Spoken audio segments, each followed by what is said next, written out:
Good morning students. हमारा chapter number 4 complete हो चुका है।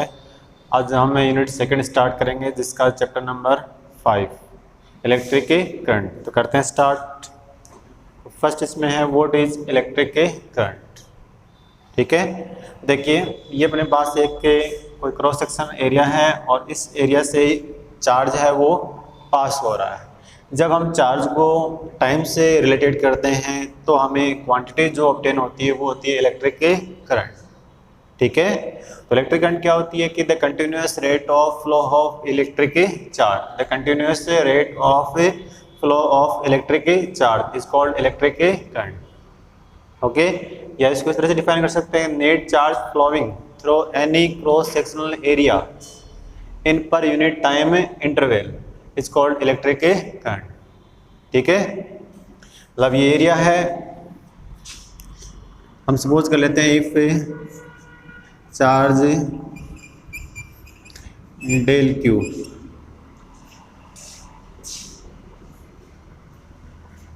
Is flowing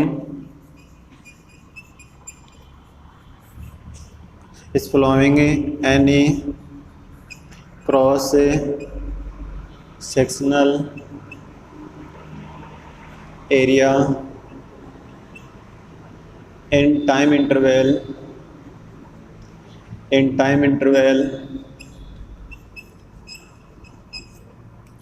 del t, then electric current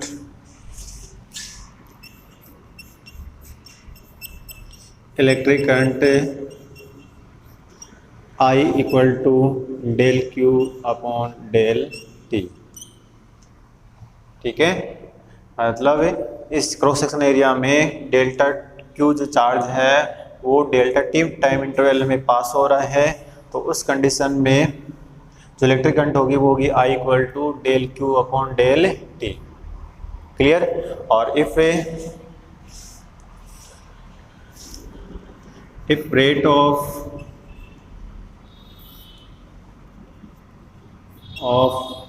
flow of a charge is uniform then electric current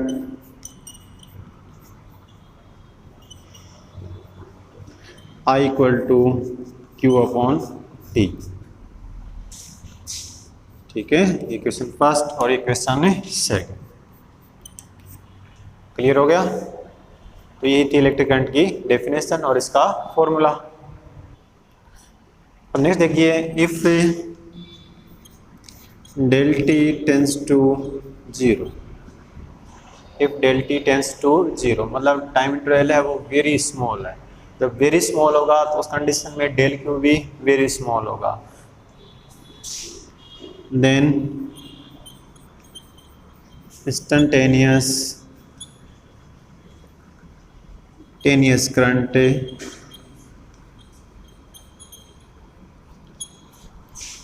I equal to limit del T tends to zero. तो याद आएगा del Q upon del T, तो इसको हम लिख देंगे D Q upon D T.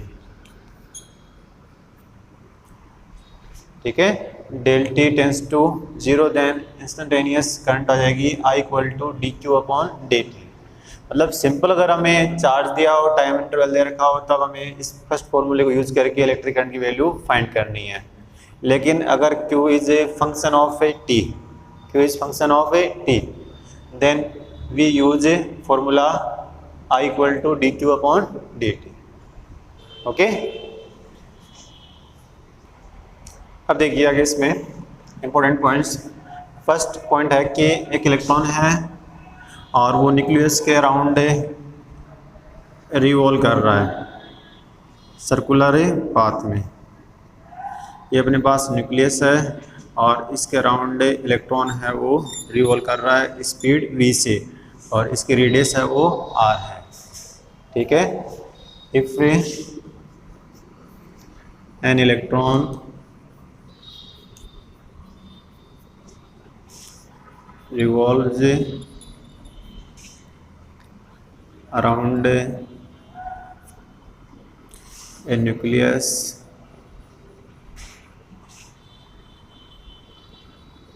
in circular path of radius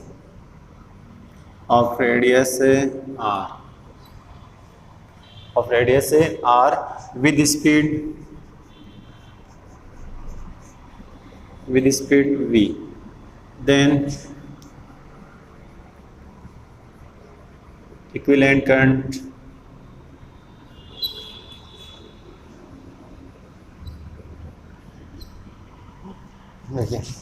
I equal to formula बताया था आपको मैंने Q अपॉन T,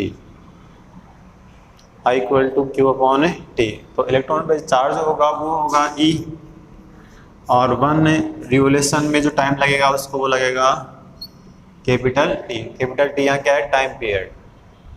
ओके, अब देखिए T equal to circumference of a circular path, उसकी सर्कमफेरेंस आ जाएगी 2 पाई r अपॉन स्पीड अपनी v। टाइम इक्वल टू होता है डिस्टेंस अपॉन स्पीड। तो एक साइकिल में, एक रिवोल्यूशन में जो उसकी डिस्टेंस होगी वो कितनी होगी? 2 पाई r, और स्पीड है वो v। वैल्यू पुट कर देंगे तो I इक्वल टू अपने पास आ जाएगा EV upon 2 pi r। Okay, ये क्वेश्चन नंबर 4। ये इंपॉर्टेंट फॉर्मूला है, ये आपको ध्यान रखना है। ओके, अब देखिए नेक्स्ट पॉइंट देखिए, इफ एन इलेक्ट्रॉन से passing through any cross sectional area in time interval t, then electric current. Next point क्या है? If n electrons passing through any cross sectional area in time interval small t, then electric current. देखिए ये अपने पास कोई cross sectional area है और इस area से n इलेक्ट्रॉन से पास हो रहे हैं, तो टोटल चार्ज देखिए कितना पास होगा? I करंट होती है I equal to Q upon T। अब एक इलेक्ट्रॉन पे चार्ज होता है वो E, और n इलेक्ट्रॉन्स पे चार्ज होगा वो होगा Ne। तो I इक्वल टू आ जाएगा Ne upon T। N number of electrons हो गए, ए चार्ज ऑन 1 इलेक्ट्रॉन, और अपॉन क्या आ जाएगा? टाइम। तो फॉर्मूला क्या हो जाएगा? I equal to Ne upon T। Okay,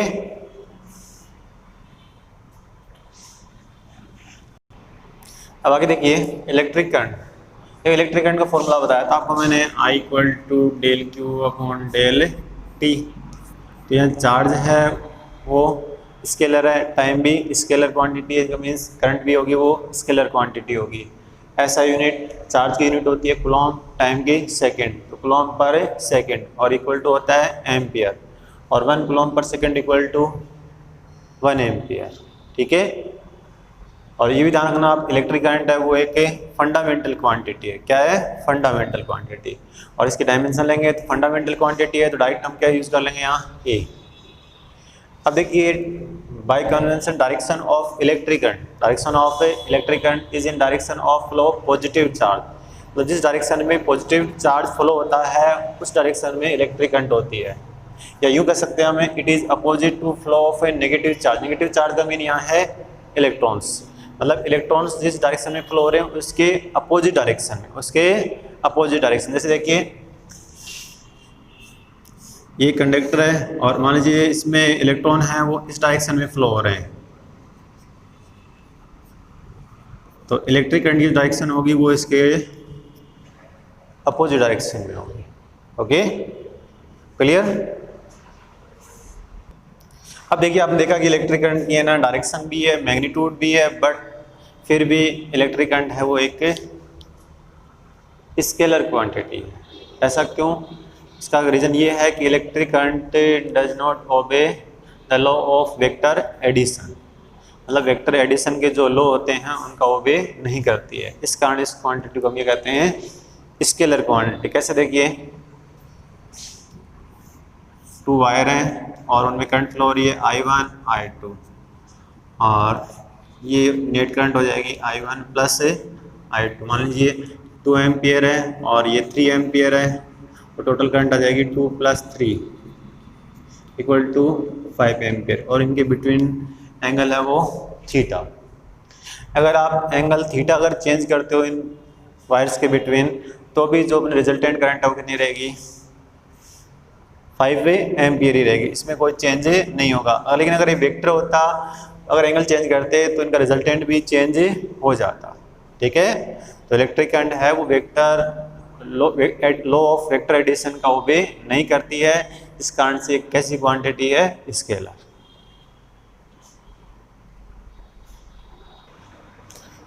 next देखिए आगे, जो moving charges are called current carriers. जो चार्ज मूविंग कंडीशन में होते हैं उनको हम कहते हैं करंट कैरियर्स। और डिफरेंट मटेरियल्स के अंदर जो चार्ज करंट कैरियर्स होते हैं वो डिफरेंट डिफरेंट होते हैं। जैसे for example in metals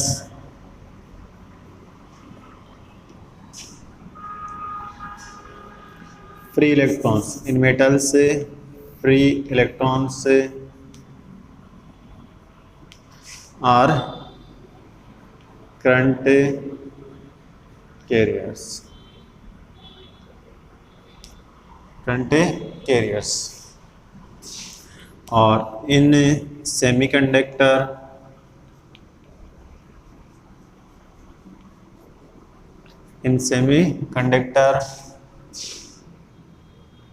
free electron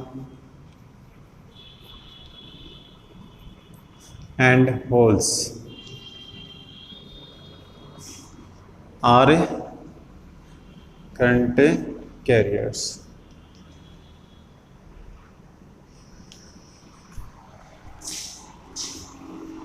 और in electrolyte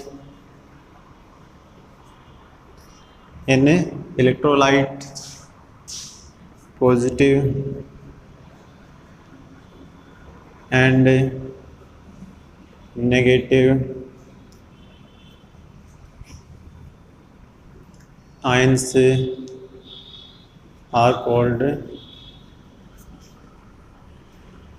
current carriers।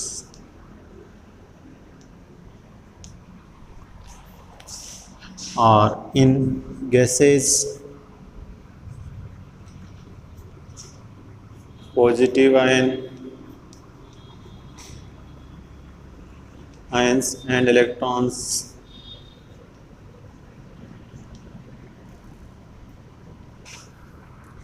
are current carriers।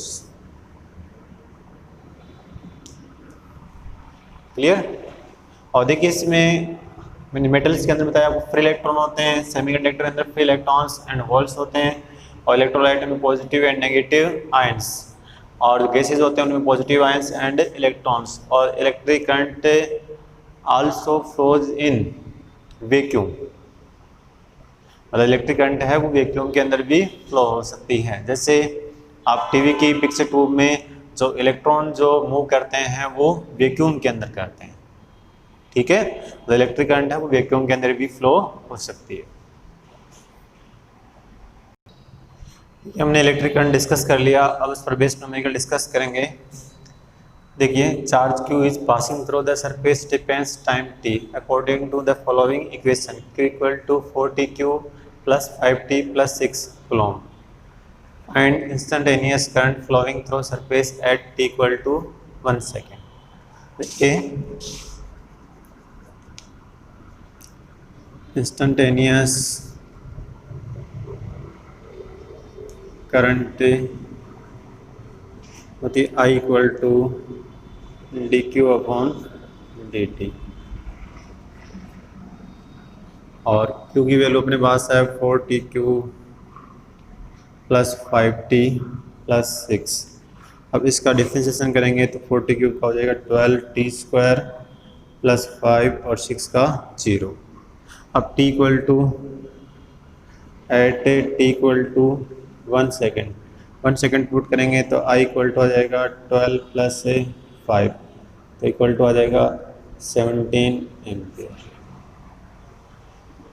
Okay, next देखिए, in a hydrogen atom electron revolves with speed 2.2 × 10⁶ metre per second in orbit where radius of orbit is 5.3 into 10⁻11 metre. Find average electric current. देखिए, जब electron circular path में revolve करता है तो इसके equivalent current बताई थी मैंने आपको, I = AV/2πr, और अपने को गिवन है E 1.6 charge on electron coulomb, V speed of electron 2.2 10⁻6 metre per second, R radius of circular path metre. तो हमें आ जाएगा I = वैल्यू पुट कर दें, E 1.6 10⁻19 इंटू V 2.2 10⁻6 टू 3.14 और R 5.3 इंटू 10⁻11। तो I = आ जाएगा 1.06 10⁻³ एम्पियर। इसको लिख देंगे I = 1.06 मिली एम्पियर। ओके।